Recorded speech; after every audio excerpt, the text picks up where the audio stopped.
Welcome to the Waters of Madness, Part 2, by Mind to Myth. Chief Petty Officer Jordan Brownell stared through Dr. Micah Murray with eyes like chips of ice. "You saw mermaids?" His stern expression betrayed the obvious skepticism in his voice. I slumped down in my chair. "If you won't take me seriously, then I won't bother to continue." "Your compliance is appreciated, Murray," Brownell said. "Though I can tell you that we've received strange reports from around the world. Trust me, we're taking this seriously." "May I continue then?" "Of course." "We saw stranger things than just mermaids." Brownell was on the edge of his seat now. Intrigued or agitated, I couldn't tell. "What else did you see?" "Twisted, unnatural things. They're difficult to describe. Do you believe in God, sir?" Brownell wiggled in his chair, obviously uncomfortable with the question, but not shy. "Yes, I would say that I do." I leaned in close. "God didn't make what we saw, sir. You can be damn sure of that. There's a beauty in the natural world, like a jigsaw puzzle.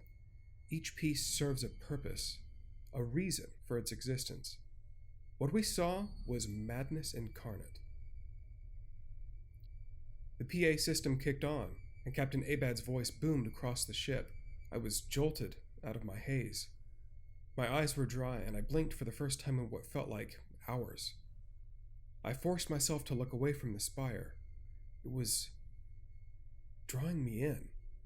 I could barely pull myself away. Captain Abad's voice boomed again. I could hear him clearly this time. He requested that all essential personnel report to the briefing room.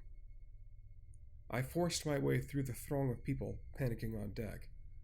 Most were trying to run back inside and stumbling over each other in the process. I tried to keep my head down and avoid looking at the spire. It had some hold over me I can't explain. I arrived at the briefing room and met Lydia in the hall. My head was still foggy, but being inside helped. I was surprised by the number of people there.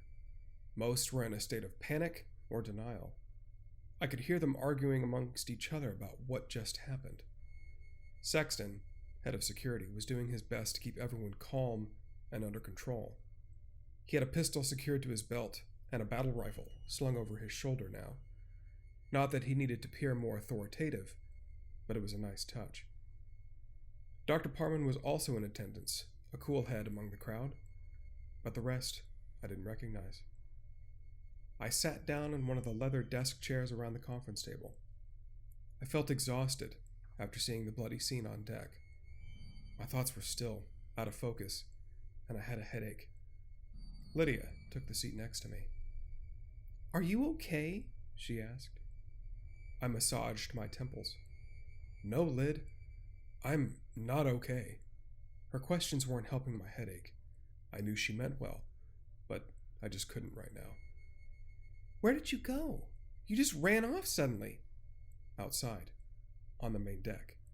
"Oh my God, Mur. Were you out there when—" Yes, I was. And I don't want to talk about it. She was worried about me, but I didn't care. There were other, more important things going on than my troubled feelings. Like the people who were ripped to pieces in the water. Lydia resigned herself to massaging my neck. I don't know if it helped my headache, but it did make me feel better. Captain Abad joined us a few minutes later. Sexton did his best to corral everyone into the conference room, but space was limited. There were a lot of people here. Captain Abad made his way to the head of the table and cleared his throat. "Ladies and gentlemen," he paused to wipe his brow and lean against the table. "What we've seen tonight is the dawning of a new era, I believe.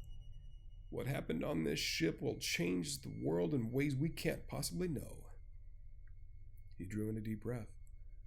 "I've heard countless superstitions in my many years at sea, but I never could have imagined that they were real. Until now," I muttered. "Right.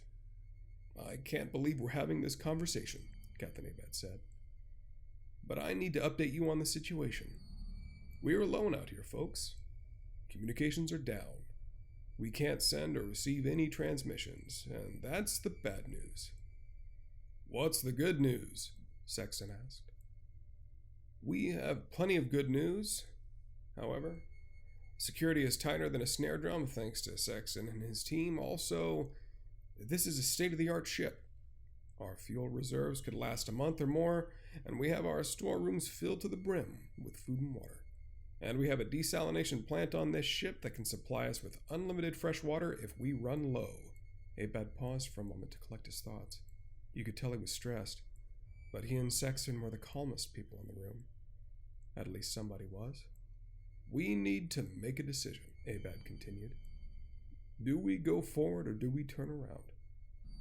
We are just over 950 nautical miles from our home port, and we're about 2,000 nautical miles from our port of call in England. I jumped to my feet. We turn around. Are you kidding me? Sexton nodded in approval. That spire's coming down somewhere in this ocean, and we don't want to be closer to it. Best we turn around and head back to America. Do we know that it won't come down somewhere on that route? Captain Abad asked. No, I said. No, we don't. What we do know is probability. If the spire is going to land in the Atlantic Ocean, it's more probable that it won't land between us and the United States, simply due to the smaller area. Abad rubbed his chin.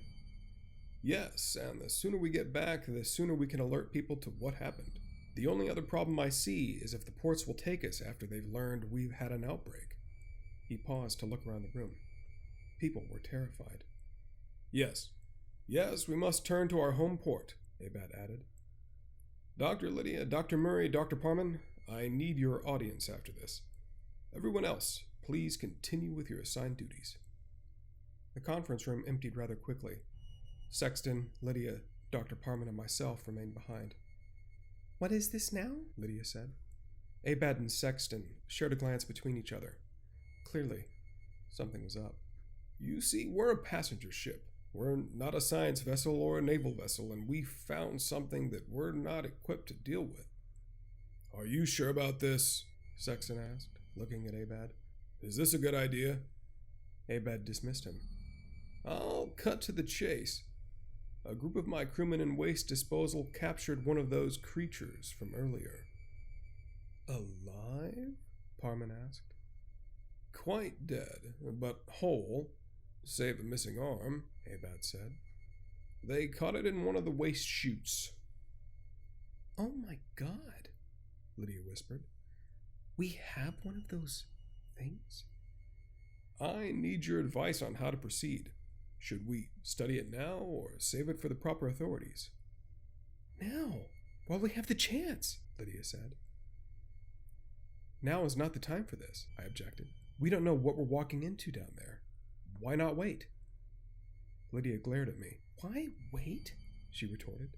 What if it disappears before we get back? We have to study it now and save the research. Disappears? Lyd, listen to yourself. This is nonsensical. We're talking about dissecting a mermaid, Micah. Lydia only uses my first name when she's really serious. Nonsensical went out the window hours ago. We need to understand what's happening, how it's happening, and why. We need to figure these things out now so others can be better prepared. I agree, Dr. Parman added. I didn't really care at this point. I just wanted the two of us to get home alive. She wouldn't back down, though, and I was outnumbered. I nodded in agreement. That decides it, Captain Abad said. I have the body in room near waste disposal. It's in secured storage. What do you need? I stood there, staring at the body on the stainless steel table. Her arm, if it was a her, had been torn off at the shoulder, likely the result of being caught in a piece of machinery. If it weren't for the respirator I wore, I might have puked. Even through the P100 filters, I could smell the fish and death odor emanating from the body. Her eyes were bulbous and wide apart. Her nose was recessed and flat, only 2 thin slits for her nostrils. Her lips were enlarged and fishy, with multiple rows of small, sharp teeth behind them. No hair grew on her head, only a bare, green, discolored scalp. Her ears came to points, and the lobes were pierced with what looked like a deep ebony stone ring. Her skin, where the scales didn't reach, was a sickly green. The top half of the mermaid's body resembled a female to an extent. She had breasts with no nipples.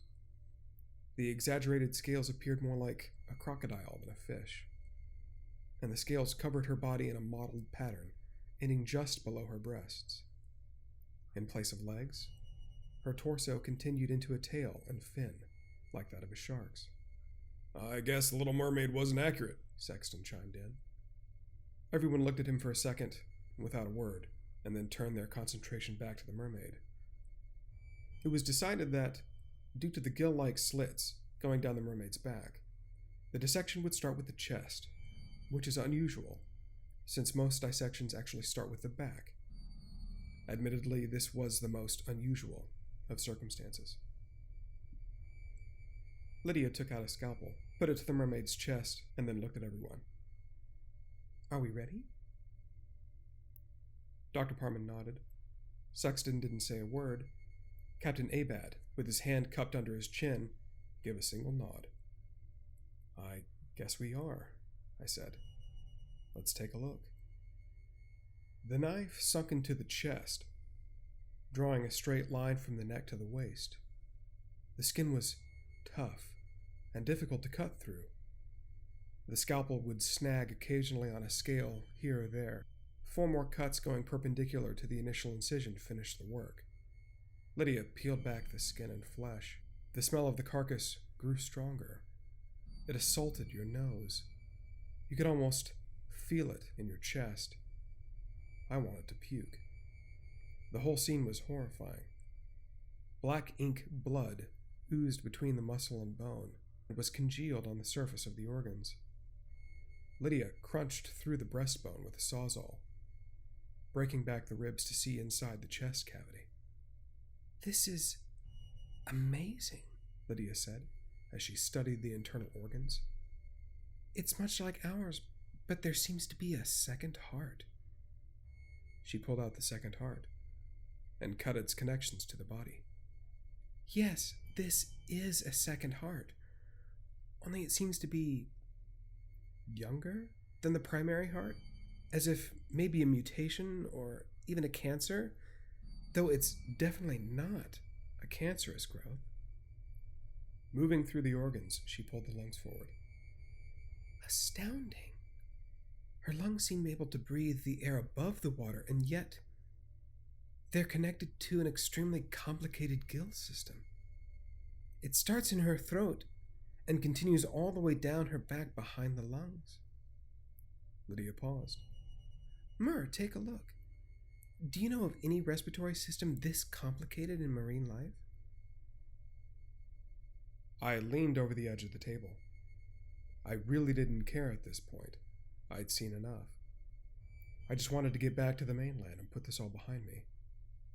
I took a deep breath and tried to steady myself on the objective at hand. I studied the accordion-like weaving of the gills in the throat.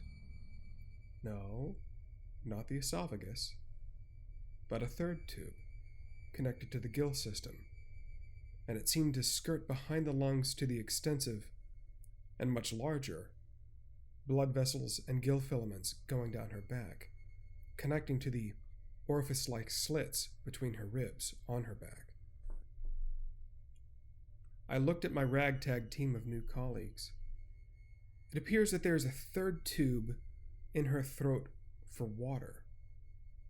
It filters through her throat gills, which I imagine exit through the side slits in her neck, then continue all the way through to the secondary respiratory system and out the slits in her back. It's magnificent, and very efficient at retrieving the oxygen in the water. I paused. It doesn't make sense, though. 2 respiratory systems? Why? Why 2 fully formed I stopped. It hit me. What is it? Lydia inquired. I put my hand up to silence them. My heart raced and my skin became clammy. Natalie's grandmother, swimming in her own melting skin. That fish-like face. The webbed hands. No. It couldn't be, could it? I looked up from the body. Was she human? Human? The respiratory systems. The humanoid appearance. Was she at one time human? Did she transform into this creature? Lydia laid a gentle hand on my back. Myrrh, love, you aren't making any sense. It makes perfect sense. I saw it, and I think this creature was a human female once. The world seemed to get smaller and far away. My head swung back and forth. I was spinning. I stepped back from the body and fell to a knee. Myrrh! Lydia yelled, as she grabbed my back and helped me to the ground. Sexton rushed to my side, his strong hands grabbing me around my bicep. Take it easy, Doc. I gotcha. We have to go back, I said. Back where? Captain Abad asked. To Natalie's cabin. The girl who died of the virus? She was the first to come in, I believe, Dr. Parman said. I tried to steady myself. My head was still spinning. Yes, her. No. You can't be serious. What you said earlier, after the recovery, about her grandmother? Lydia said, trying to keep her voice soothing as I sat on the ground. I nodded. The grandmother. She's the key. Explain yourself, Dr. Parman said. What does this have to do with the mermaid? I could have tried to explain, but they wouldn't believe me. Trust me, we have to go there. It's important that you see for yourselves. Captain Abad nodded. I've trusted you good doctors thus far. If you feel so strongly about it, let's go down there. With Sexton's help, I rose to my feet. Lyd, you stay here with Dr. Parman. Just Sexton, the captain, and I will go. Why? Lydia demanded. So you can continue the research. Your specialty is in anatomy and physiology. You are the only one who can do this research the right way, I said, lying. I didn't want her to go. I didn't know what we'd find in cabin A-17, and I couldn't put her in any more danger. Dr. Parman, you are the only medical doctor here. Please stay and assist Lyd. I didn't care about Dr. Parman, not really. It just seemed like a good way to reinforce my lie. Captain Abad, Sexton, and I found ourselves in the hall outside cabin A-17. I kept my respirator for the smell, if nothing else. It didn't seem to work. In the dim emergency lights of the hallway, I could smell that fishy, carnal scent already, but it was much stronger.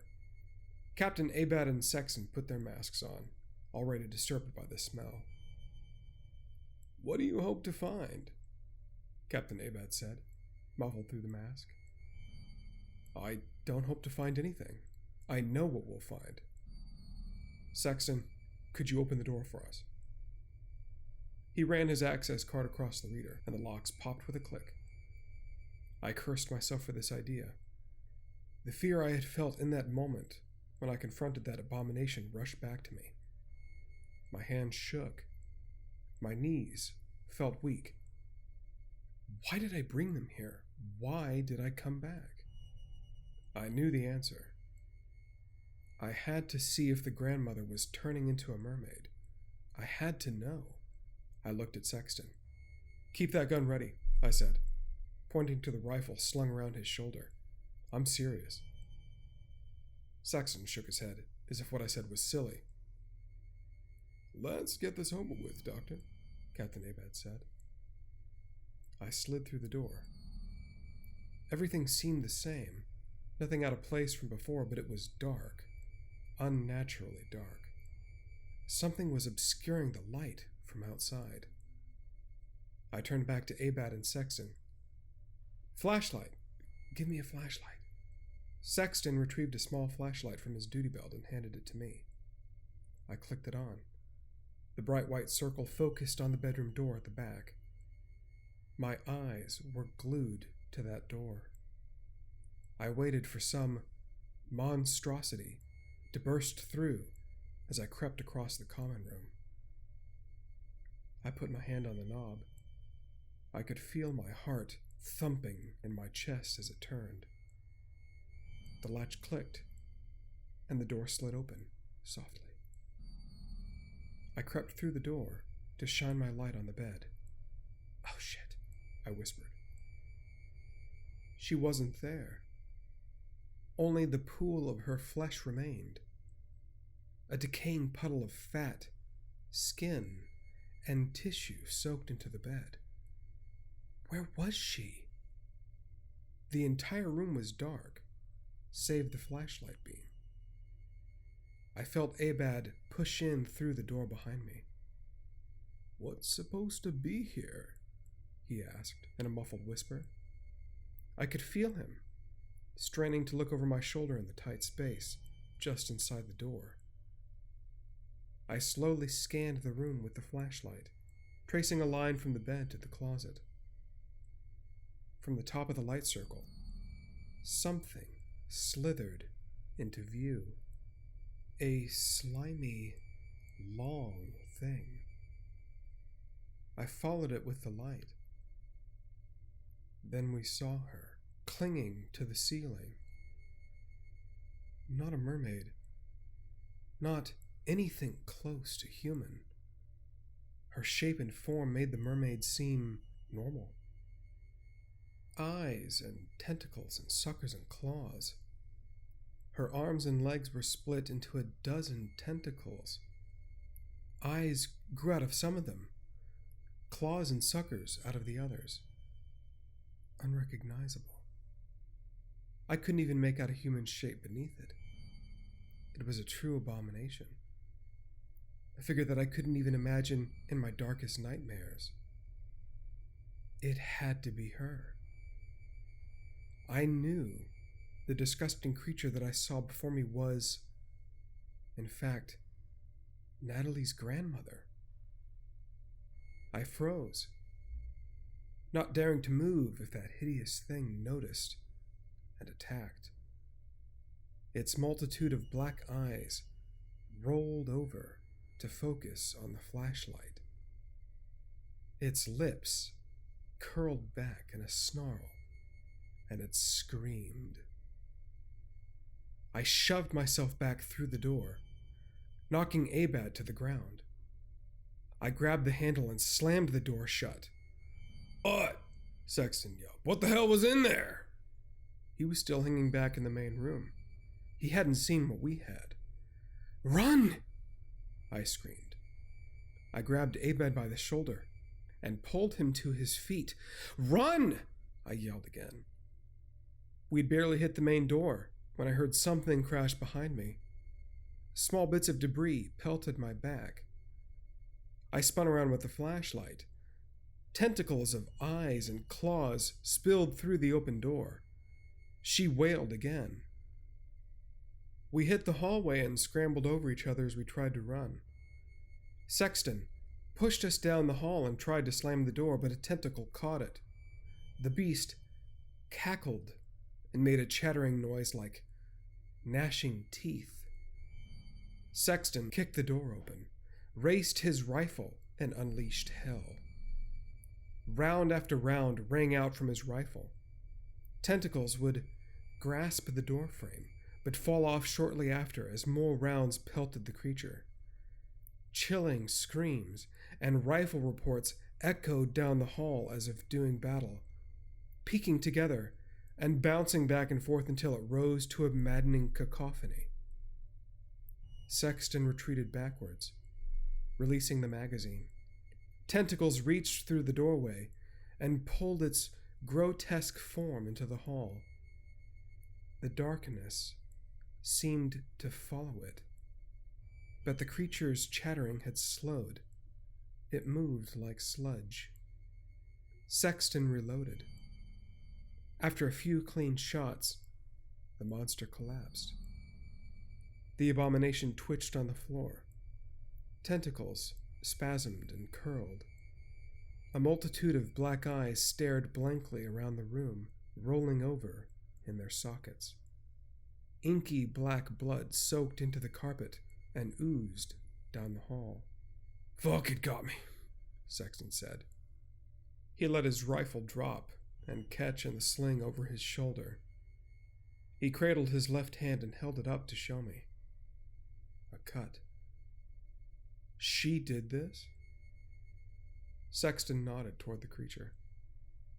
"One of those tentacles snagged me as I tried to close the door." The flesh around the cut was turning black and spreading across his hand. I had to do something fast. Was it an infection? A curse? Could Sexton turn too? "Give me your knife," I said. Sexton flipped out a small pocket knife. No. I pointed to his duty belt. The big one. "Doc, why do you want that?" he asked. He retrieved the knife and gave it to me. A combat knife, with an 8-inch blade and serrations along the back. The tip came to a clip point. "I need something to make a tourniquet." Abad handed me a handkerchief he kept in his back pocket. I wrapped the handkerchief 2 inches below Sexton's elbow. I used the slender flashlight Sexton had given me to twist the handkerchief like a windlass rod. Sexton yelped, "Jesus, Doc, it's just a cut!" The tourniquet was primitive, a rope and stick type, but it was effective. "Hold him tight," I said to Abad. "I'm going to remove his arm." "What?" Sexton screamed. No, it's just a cut, man." "Look at it. The flesh around your cut is changing. Do you really want to turn into that?" I pointed at the dead creature in the hall. "Do you?" His face turned white. "No, but there has to be another way." "Maybe there is, if a research team had months to study it first. We don't have months. We don't even have minutes." Abad nodded at me. He spoke to Sexton in a calm voice. "You're my best man, my fighter, my warrior. I can't lose you now, not to this." Abad held the rifle sling up to Sexton's mouth. Begrudgingly, Sexton chomped down. The two lovingly touched foreheads. "I got you," Abad whispered. I knelt on his hand as Abad restrained him. I made the first cut, through the skin, muscle, down to the bone. Pain exploded on Sexton's face. He growled, tugging at the thick, braided rifle strap in his mouth. I opened the cut more with a second slice. I hated to do this, and only thank God that his knife was razor sharp. I clipped the nerves around the bone. Sexton started to scream, but became quiet. He passed out. Another thing to be thankful for. The bone, the biggest problem. I had no choice but to do it quickly. Fuck sawing. I raised the knife up high and chopped down, hard. The bone cracked and splintered. The reverberation in the knife handle felt sickening to me, but I continued to chop, until finally only some bits of flesh were left connecting the pieces of forearm together. I sliced through the remainder with my knife. It was done. I cleaned up the flesh as best I could. and sawed through some splintering bone in an attempt to make the wound neat. The tourniquet was doing its job, but Sexton needed proper treatment. We had to get back to medical. I looked to Abad. He cradled the big man in his arms, resting against the wall. We have to get back. He needs proper care. The sooner, the better. Abad nodded, but Sexton was still out cold. He took the rifle from around Sexton's neck and slung it over one shoulder. Without missing a beat, he lifted the big man over the other. "Let's go," he said. Abad and I helped a half-conscious Sexton back to the medical clinic. Dr. Parman went to work on his arm immediately, after injecting him with a controlled dose of morphine. Lydia pulled me to the side. "What's happening?" I sighed. The grandmother didn't turn into a mermaid. "I didn't think she would." "She turned into a fucking squid fish monster," I interrupted. "A squid what?" "It's true, Doctor. What we saw, it was... I can't even describe the horror. Something not from our world," Captain Abad said. Lydia looked at Abad, and then back to me. "No." "What the fuck do you think caused me to amputate Sexton's arm?" I asked. "What is wrong with you, Lyd? Take a look around. This shit is real." I stared at her, frustrated and perplexed. She didn't want to accept the truth. Dr. Parman, still working on Sexton's arm, broke the silence. "After what we've seen, I believe you. Does that mean these things were once human?" "I don't know, Dr. Parman," I said. "We can't answer that yet. All I know is that someone's grandma melted and turned into a squid thing. I wish I had an answer." Everyone's eyes were on me. Mermaids? Mer-people? I pondered the implications. Was there a secret underwater society deep in the Atlantic Ocean? Has it always been there? Were they some sort of alien transplants? Were they some sort of mutation caused by an ancient dark magic? No, that was silly. There was a loud crack that shook the ship, and the boat began to tilt. Everything crashed to the floor. People, medical equipment, chairs, anything not secured. I fell to a knee, sliding, and caught myself on a table bolted to the ground. "What's going on?" Lydia yelled out. The boat righted, almost sending me to the floor again. The loud wail of a klaxon alarm blared. Captain Abad made for the door. Everyone, including Sexton, still high on the morphine, piled in behind him. We ran up several flights of stairs, through the cyclical scream and wail of alarms and flashing emergency lights, until we hit the bridge. The crew was frantic. They scrambled back and forth from the windows, peering out, trying to see a possible course correction for what looked like a massive wave towering over the giant cruise ship. It was a giant wall of water towering over the ship. "Steer into her!" Captain Abad yelled. "Cut right through the son of a bitch!" The helmsman turned the small steering wheel and adjusted the speed with a lever. "It's gonna hit," Saxton said as he crowded the window, holding on to a rail with his only hand. "Shit, this is bad." Turn, damn it," the helmsman said, as he glanced back and forth from the instruments to the oncoming wave. The massive cruise ship cut in the water, slowly at first, but then picked up speed as the massive diesel engines roared. The wave hit with a crash like thunder.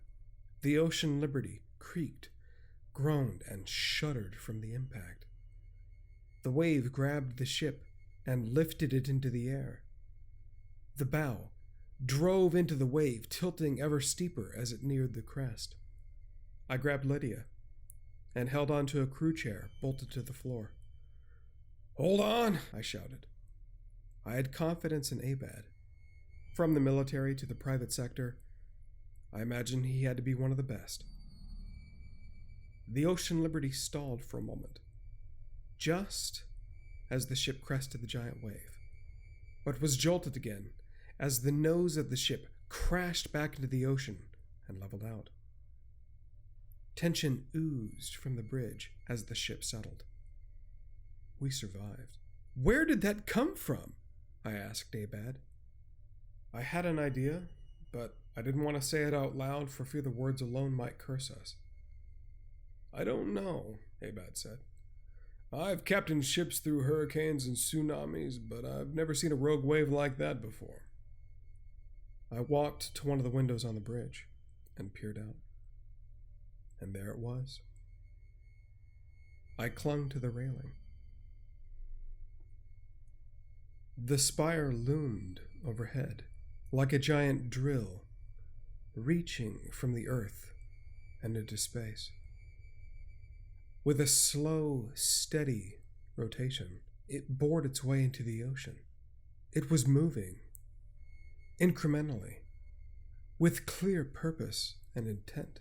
With each slow rotation, miles of water churned at the point of impact. I glanced around me to see everyone huddled at the window. We all knew, yet no one spoke. This was bad. This was more than bad. Everything we'd experienced was connected to the spire. The mermaids, the outbreak, the waves, everything. The ridged red spiral scar encircling my wrist and forearm burned. Another wave came from the distance. At first it appeared to be just a part of the horizon, but as it came closer it grew bigger and bigger. The wave had to be 10 times our cruise ship in height.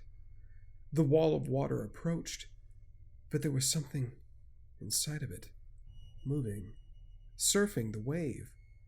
It was a small, squiggly line at first. What was it? Too long and slender to be a whale. The wave roared closer, and then I saw it.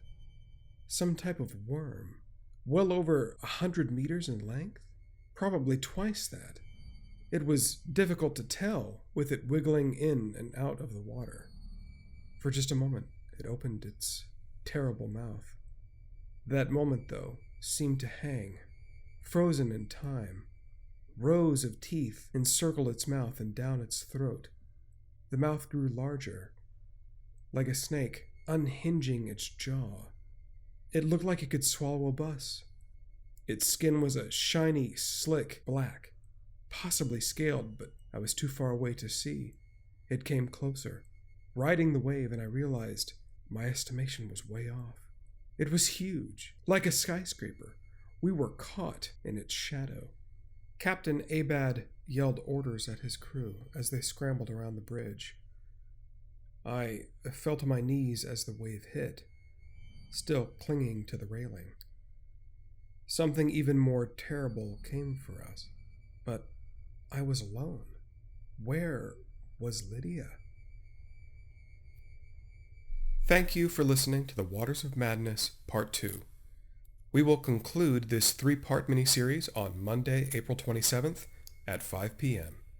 If you like our story, please hit that thumbs up button, subscribe, and tell your friends. We'd love to hear from you in the comments. We are Mind to Myth. Thanks for listening.